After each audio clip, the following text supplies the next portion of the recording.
Assalamu alaikum, barkanku da warhaka, barkanku da jimirin sake kasancewa da mu a wannan tasha tamu mai albarka. Hausa 247. Qalu inna lillahi wa inna ilaihi raji'un. Inna lillahi wa inna ilaihi raji'una. Ashe dama abinda jaruman fim din Izzar So suke aikatawa kenan. Mai sauraro, domin jin yadda aka yi, ka yi kokari ka danna mana alamar liking da kuma subscribe domin ƙara mana ƙwarin gwiwar kawo muku sababbin shirye-shiryen da suka shafi masana'antar Kannywood gami da Arewa baki ɗaya.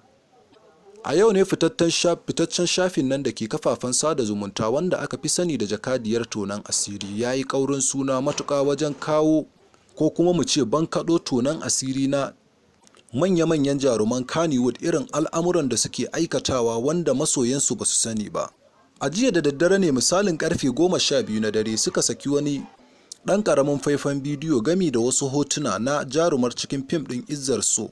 Sun saki hotunan daban-daban har kala uku, wanda guda ɗaya ne muka samu daga ciki wanda babu kaya a jikinta ko kaɗan, saura kuma tana yin shiga irin ta karuwai waɗanda suke gagararru, domin kuwa za ta sa riga saman nonuwanta ko kuma mu ce rabin nonuwanta dukkaninsu a waje yake, wanda muna da irin wannan hotuna har guda biyu. Jakadiyar tonon asiri ta ji tsoron sakin wannan faifan bidiyo sakamakon hukumar masana'antar Kannywood da ta taɓa kama ɗaya daga cikin members ɗinsu masu.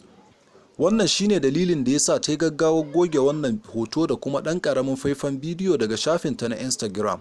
Amma muna masu farin cikin sanar da ku, ya mai sauraro, mun samu nasarar ɗaukar wa'innan faifan bidiyo gami da hotuna na jarumar cikin fim ɗin Izzar So. Yanzun nan haka in kana da bukata kai mana comment da number waya ka, za mu sa ka a WhatsApp group ɗinmu ko kuma Telegram, inda za ka gane wa idonka irin shaƙiyanci da kuma iskanci da wannan jaruma take aikatawa a bayan fage. Mai sauraro, kar ka manta kana tare da Hausa 247. Ka yi kokari ka danna mana alamar liking da kuma subscribe domin ƙara mana ƙwarin gwiwar kawo muku sababbin shirye-shiryen da suka shafi masana'antar Kannywood gami da Arewa baki ɗaya. Mun gode.